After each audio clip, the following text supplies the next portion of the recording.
This video concerns the events in Ukraine, especially the history being used by Putin to justify the invasion of Ukraine. As a historian that also happens to be from Eastern Europe, or Central Europe, depending on how you choose to define it, I have in recent weeks been asked on numerous occasions by friends, family, and strangers to explain the historical statements made by Putin to justify his war. Many other historians have lately been in the same position, and therefore I think it would be prudent to make a quick video addressing all of this, to help convey some basic facts about Ukrainian and Russian history, and to show how these facts are being altered by Putin to fit his agenda. In 2021, Putin wrote an essay titled "On the Historical Unity of Russians and Ukrainians," which, to summarize, basically gave multiple historical justifications to the idea that Ukrainians are Russians and Ukraine belongs with Russia. This goes hand in hand with his previous statements about Ukraine in 2014 or with his various speeches in 2022. The idea that Ukrainians and Russians are basically the same people is by far not a new one, and it had existed in nationalistic Russian circles in one way or another for centuries.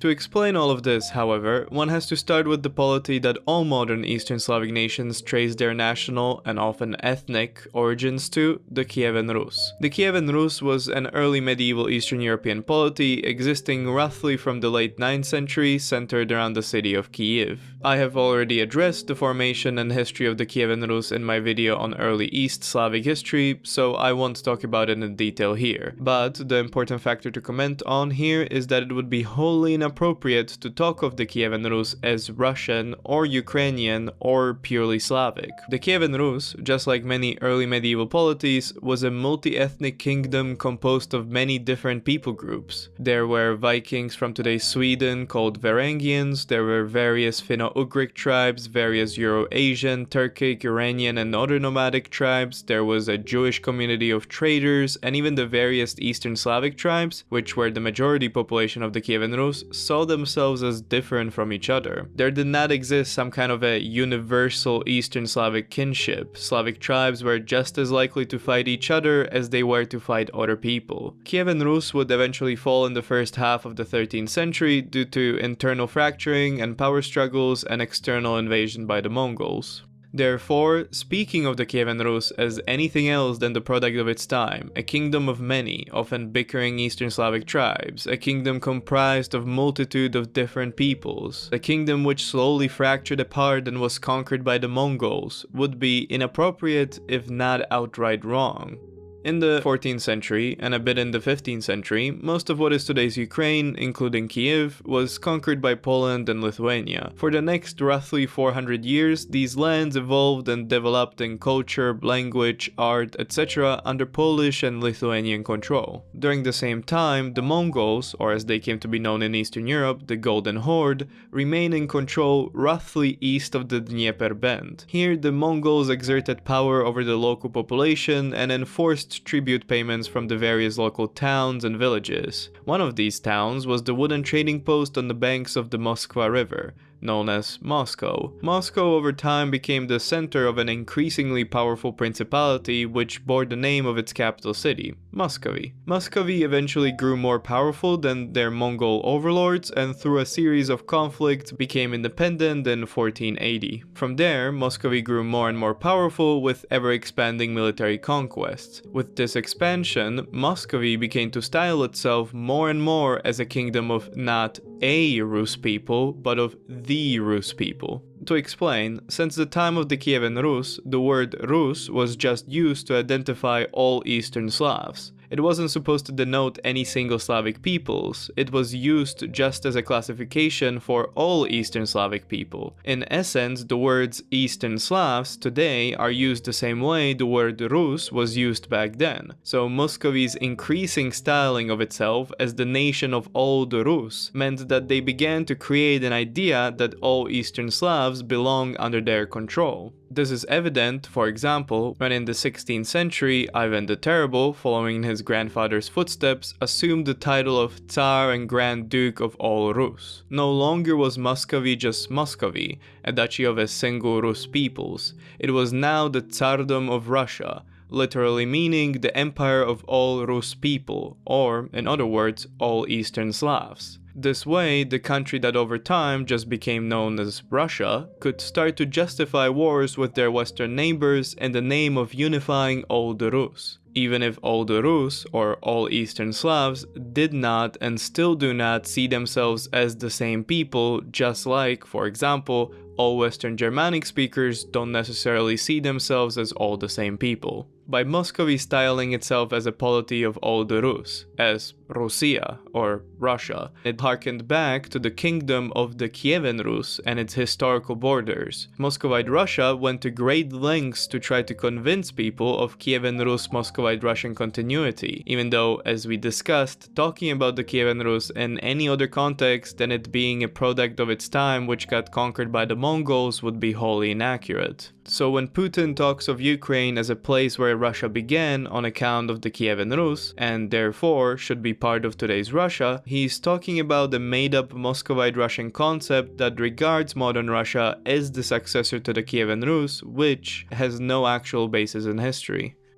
Early modern Russia, slowly, in multiple wars and partitions between the mid-17th and early 19th century, conquered most, but not all, the lands of today's Ukraine and Belarus away from the Polish-Lithuanian Commonwealth. Russia was hoping to assimilate all these newly conquered Eastern Slavs into their idealized pan-Russian nation, despite many of these Eastern Slavs often having a different language to the Muscovite Russians, different culture and different customs, as they were influenced by the Poles, Lithuanians, and overall more Western ideology for centuries. These people were still Eastern Slavs, and they still saw themselves as the Rus, but not as Muscovite Rus, or, in other words, as Russians. Therefore, when Putin in his speech on the 21st of February 2022 stated that, for a long time, the inhabitants of the historical lands of the southwest of ancient Russia called themselves Russians and Orthodox. This was the case until the 17th century, when part of these territories were reunified with the Russian state. He is wrong. These people identified as the Rus, as the Eastern Slavs, but not as Russians, and ever since the word Rus got appropriated by the Muscovite Russians, the people living in today's Ukraine had to start using other identifiers, like, for example, Ukrainians. The name of Ukraine existed far before this time, but it was around this time it got more widely adopted due to the appropriation of the name Rus by the people from Muscovy, by the Russians. Despite all these factors, Russia tried very hard through Russification to assimilate all the Eastern Slavs into what they called the Общерусский народ, meaning one Russian peoples. To them, all the Eastern Slavs, all the Rus, were the same people, and therefore they should all be talking and acting as the same people. In some areas, this Russification proved to be successful. For example, almost all Ukrainian high nobility assimilated into the Russian aristocracy by the 19th century. However, in other areas, this Russification backfired, and in opposition to it, during the late 18th and 19th century, Ukrainian national consciousness consolidated more thoroughly and Ukrainian language was officially codified by Ukrainian intellectuals. The continued survival of this Ukrainian national consciousness in the 19th century proved extremely problematic to the Russian government. The Russian Minister of Interior, P.A. Valuev, said in 1876 that permitting the creation of a special literature for the common people in the Ukrainian dialect would signify in collaborating in the alienation of Ukraine from the rest of Russia. To permit the separation of 13 million little Russians, that is what the Russians called Ukrainians, would be the utmost political irresponsibility, especially in view of the unifying movement which is proceeding alongside us among the German tribes. In heed of this warning, the Tsar forbade all, with very few exceptions, literary publications and teaching in Ukrainian. The Russian Empire also conducted a series of forced relocations and sometimes violent suppression of Ukrainian people.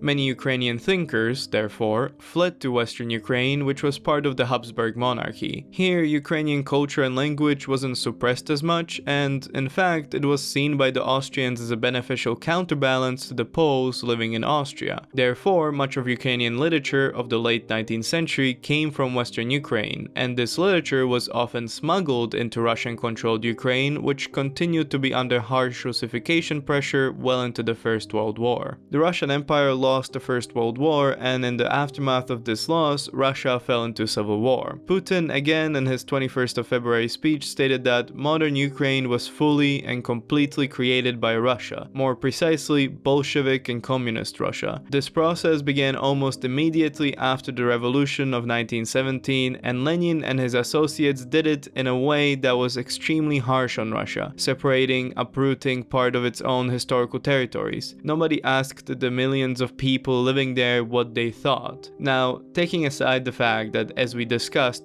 Ukrainians and Ukrainian identity existed far before 1917, some key events did happen during this time, and they did not happen the way Putin described them. When Russia lost the First World War to the Central Powers in 1917, most of the area of what is today Ukraine fell under the control of the Germans and Austro-Hungarians. However, these countries never really had time to consolidate power in this region, and both soon surrendered to the Allies. Therefore, there was a large power vacuum in Ukraine, and so many different factions started to vie for control. The most successful of these factions was the Ukrainian People's Republic, established by the Ukrainian Directorate. The Ukrainian People's Republic would, in 1920, symbolically unify with the West Ukrainian People's Republic, which was established in the Ukrainian lands formerly controlled by Austria-Hungary. This idea of a finally unified Ukrainian state, however, never really came to fruition, as the Ukrainians who sought independence had to fight many other groups, like Ukrainians who didn't want independence, or Poles, or White Russians, or the Ukrainian Soviet Socialist Republic, which was created and supported by the Russian Bolsheviks, etc. This entire complicated situation ended in the 1920s when the West Ukrainian People's Republic was conquered by the Poles, and the Ukrainian Soviet Socialist Republic, with the help from the Russian Bolsheviks, won the Ukrainian Civil War against the Ukrainian People's Republic and other Ukrainian factions. As you can see, Ukraine wasn't created by Lenin in 1917. There were genuine tries to form an independent state of Ukraine in the post-war period, which, in the end, failed on account of the Bolsheviks.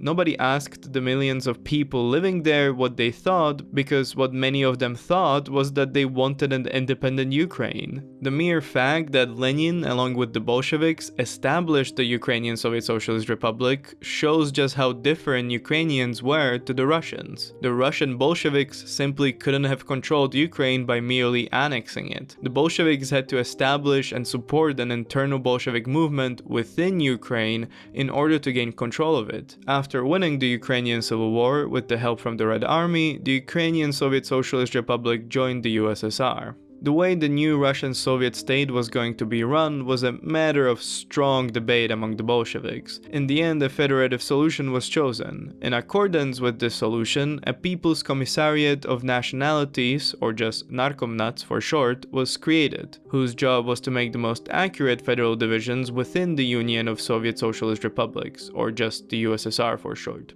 It is this body that Putin refers to when he talks about what was the point of transferring to the newly, often arbitrarily formed administrative units, the Union Republics, vast territories that had nothing to do with them. But this is inaccurate. As Geoffrey Hoskin states in his book Russia and the Russians, they, the Narkomnats, drew on censuses, historical studies, and ethnographic, geographic, and linguistic surveys to try to determine as accurately as possible the ethnic composition and degree of the national development of the territories over which the Soviet state was assuming sovereignty. They were definitely not creating arbitrarily formed administrative units. With that said, as Lenin died and Stalin took control over the USSR, things changed.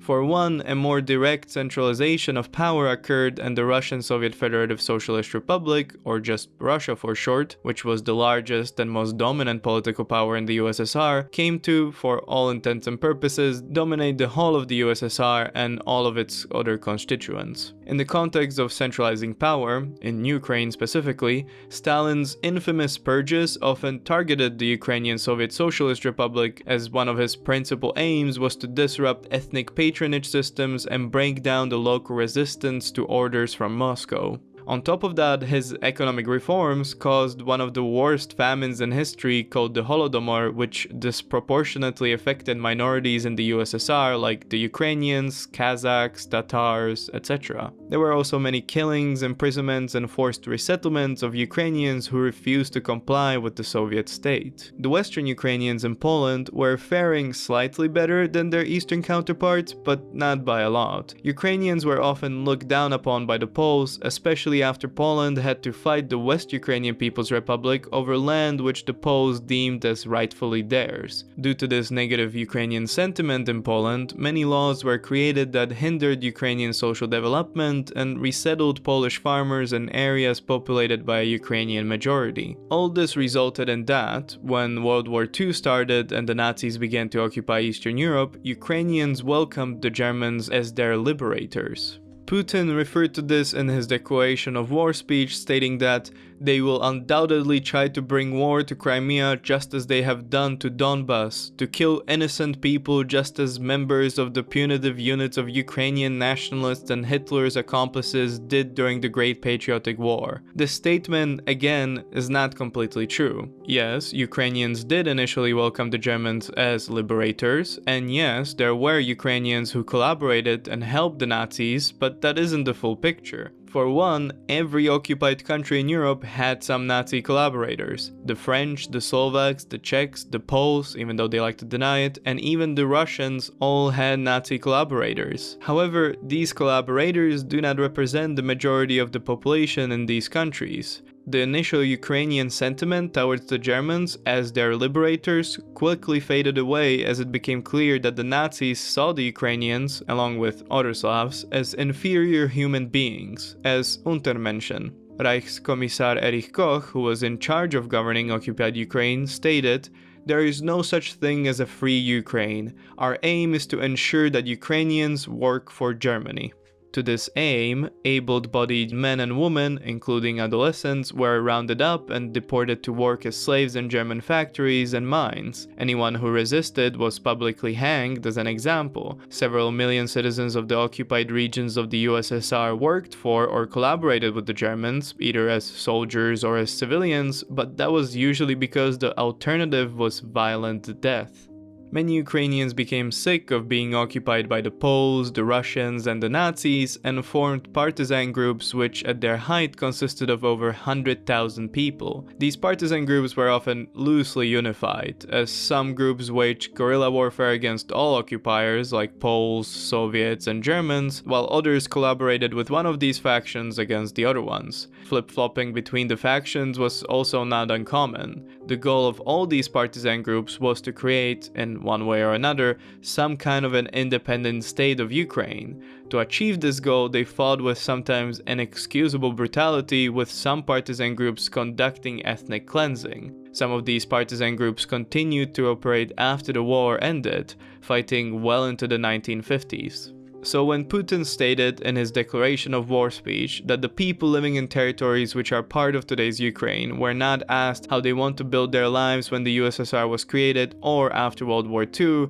they were not asked because they didn't want to be part of the USSR. In both instances, as we saw, there was active military opposition to Russia and other countries. After the Second World War ended, Ukraine was subject to harsh crackdowns by the Soviets, including imprisonments, killings, deportations, etc., as they retaliated against the actions of the Ukrainian partisans. When it comes to Crimea, this area was historically inhabited by the Tatars, a Turkic language-speaking peoples. However, by the end of World War II, they were dubiously charged with supporting the Nazis and were either killed or deported to mostly Kazakhstan. The depopulated Crimea was then resettled by some Ukrainians, but mostly Russians. So when Putin talks of Crimea as being Russian, it's only Russian because most of its indigenous Tatar population was killed or deported. Crimea was originally under Russian control, but it was then given to Ukraine in 1954 by Khrushchev. There are multiple reasons as to why Khrushchev gave Crimea to Ukraine, but ultimately the most important factor was that it did not matter. Crimea was still in the USSR, just under slightly different administration. As William Tubman states, Khrushchev never even thought of future ramifications of such a decision, as he most likely couldn't have imagined a future where Ukraine would not be part of some kind of a Russian state.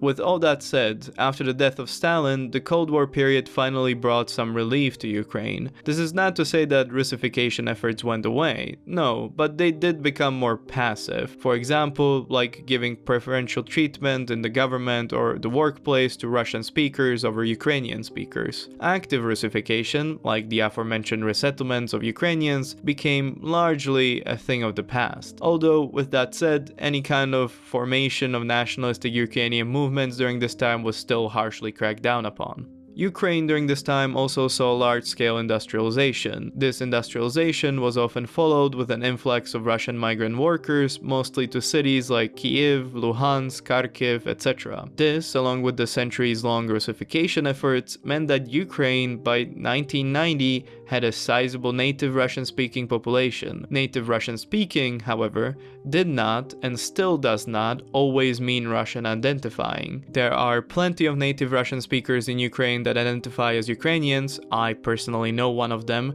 and the majority of Ukrainians can speak Russian. By one 2010 poll, 76% of Ukrainian citizens could speak Russian, despite only around 17.2% of citizens identifying as Russians. When it came to breaking up of the USSR, the Ukrainian Soviet Socialist Republic, under pressure from its citizens, declared independence in August of 1991. That same year, in December, the new country of just Ukraine held an independence referendum. The voter turnout was 84.2%, and out of those people, 92.3% voted for independence. There wasn't a single county or oblast that had an anti-independence majority. Even Crimea, the oblast with the largest percentage of native Russian speakers, voted in favor of independence with a voter turnout of 60%. On top of that, Ukraine, along with USA, UK, and Russia, signed the Budapest Memorandum in 1994. This treaty guaranteed to the new country of Ukraine that the other signatory countries reaffirmed their commitment to Ukraine to respect the independence and sovereignty and the existing borders of Ukraine, and that they also reaffirmed their obligation to refrain from the threat or use of force against the territorial integrity or political independence of Ukraine, and that none of their weapons will ever be used against Ukraine. All of this in exchange for Ukraine giving up its nuclear weapons, which it inherited after the breakup of the USSR. This treaty was obviously broken in 2014 and is definitely broken now. With that said, this newfound independence did not mean Ukraine was completely leaving Russia behind. Ukraine still remained a close ally of Russia for the next couple of decades. However, a slow change started to happen in the 21st century. A large majority of Ukrainian people increasingly started to look westwards, while some Ukrainians, and especially Russian leaders, wanted Ukraine to remain a close ally of Russia, just like Belarus did. These divisions of opinion then led to all the events that occurred in 2014 and are happening now.